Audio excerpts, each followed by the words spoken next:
जय शिवराय मित्रांनो, आपण लवगडी चालता लव पैसा जन्म चालता ही आपल्याला भाषा माहिती सांगीन. सांग भाई. नमस्कार मित्रांनो, मी अरुण थोरात. नमस्कार मित्रांनो, धाराशिववरून आपले मित्र विकास भाऊ व राहुल भाई इथे सीताची न्हाणी व लवगड बघण्यासाठी आलेले आहे. इथे आपण तुम्हाला सीतामाता कुठे जेवण बनवत होत्या, माताच्या काळातील किचन, त्यांची न्हाणी व त्या काळात पाण्याची व्यवस्था कशी केलेली होती. मित्रांनो, तुम्हाला जर सांगायचं झालं तर इथं पूर्ण हा डोंगराळ भाग आहे व हे पूर्ण डोंगराच्या वरती झालेलं आहे. इथे डोंगराच्या वरती शुद्ध पिण्याचं पाणी साठवलं जात होतं. इथे पूर्ण किचन आहे व भैयान ते आपल्याला पुढे आपल्या ब्लॉग मध्ये ते सर्व काही सांगणारच आहे. धन्यवाद. चला तर मित्रांनो सांगतो तुम्हाला. नमस्कार मित्रांनो, आता तुम्ही इथून बघू शकता हा लवगड वरती जाण्याचा प्रवेश मार्ग आहे. इथे वरती सीतामाता यांची रूम आहे. हे बघा, इथे सीतामाता व लवकुश इथे राहत होते. भैया आतमध्ये मित्रांनो, हे आपण बघू शकता हे सीतामाता व लवकुश इथे राहत होते. हे बघा, त्या काळातील त्यांचं थोडक्यात राहण्यात साठी उपयोगी असलेली खोली आहे. वरती आल्यानंतर सर्वात पहिलं स्थान आहे, येथे सीतामाता राहत होते. तर मित्रांनो, आता मी तुम्हाला पुढे सीतामाताची न्हाणी व सीतामातेचं किचन दाखवतो. पहिल्या काळातील पाण्याचे नियोजन दाखवलेलं आहे. इथे पाणी बघा किती मस्त वाटतं, वरती किती मोठं पाणी साचलेलं आहे. पण इथे तुम्ही खाली बघा किती खोलवर पाणी आहे. म्हणजे 500-600 फूट खाली असेल. 500-600 फूट हे पाणी इथून खाली आहे. यावरून तुम्ही विचार करू शकता की त्या काळी केलेलं पाण्याचं नियोजन कसं असेल. त्या काळचे लोक किती आपल्यापेक्षा किती ऍडव्हान्स होते. आपल्याला खालून वरती यायचं म्हटलं की आपण पाण्याची मोटर वगैरे वापर करतो, पण इथे जर म्हटलं तर इथे पहिल्यापासून म्हणजे वरून जो पावसाळ्याचं पाणी येत होतं तेच पाणी ते साचवून ठेवतात व तेच पाणी पहिले ते वापरत होते. मित्रांनो, इथे आता थोडंसं पर्यटकांमुळं आता आम्ही सध्या लवगडाच्या सर्वात उंच टेकडीवर आहे व इथे सर्वत्र पिण्याचे पाण्याची व्यवस्थापन केलेले आहे, जे ते पावसाळ्याच्या वेळेला करतात. मित्रांनो, हे असेच चारी बाजूने त्यांनी पाण्याचं व्यवस्थापन केलेलं आहे. चला तर आपण सीतामातेची न्हाणी बघायला जाऊ.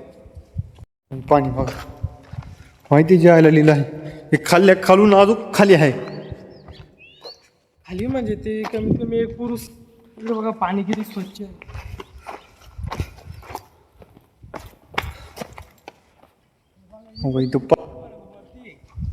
खाली बघा किती. जय शिवराय मित्रांनो, हा पाहिजे लोहगड वरली सीताची राहणी. इथं लवकुशा जन्म झालता. दाखवली जरा खाल्लं काय बघा असेल दाखवू.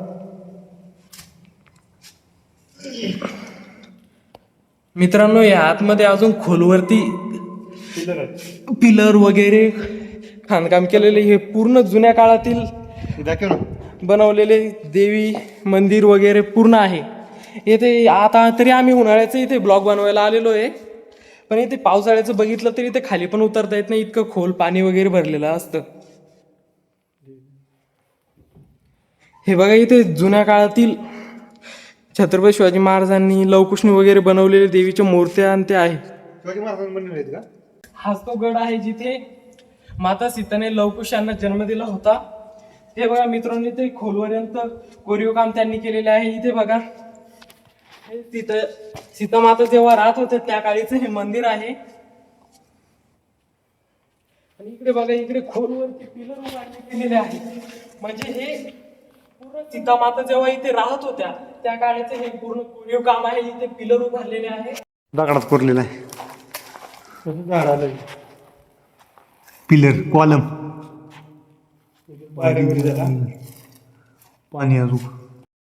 चला तर मित्रांनो, सीतामातेच्या काळातलं किचन बघू आपण.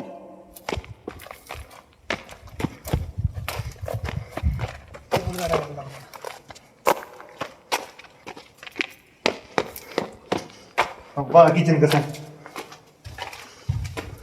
पूर्ण डोंगरात नाही, पूर्ण पुरी पाम आहे. पूर्ण हे काय पाठीमागं पाणी आहे. हे बघा मित्रांनो, इथे बजरंगबलीची मूर्ती सुद्धा स्थापित करण्यात आली. म्हणजे थोडक्यात हे देवघर होते पहिले. हे बघा, पहिले इथे पिण्याचं पाणी ठेवण्यात येत होतं. हे बघा, इथे जुन्या काळातील चूल,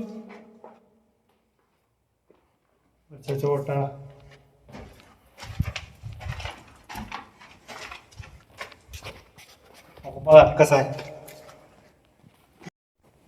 अहो मित्रांनो, बघा इथलं पाणी मंदिरासाठी वापरण्यात येत आहे. मंदिराला झाडे बिला पाणी वापरण्यासाठी. हो का झाडं कशी हिरवीगार आहेत बघा. फुलं बिलं किती दिसत ती पांढरी शिपट बघा.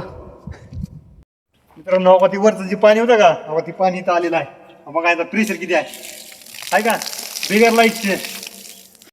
मित्रांनो हा वरून खाली येण्याचा रस्ता आहे. नमस्कार मित्रांनो, हे बघा इथे हा जुन्या काळातील रस्ता हा तसाच तसा आहे. व इकडे खाली लवगडातील गावकऱ्यांनी हा रस्ता बनवलेला आहे सध्या. व इकडं ही रिकन्स्ट्रक्शन ते सध्या चालू करणार आहे.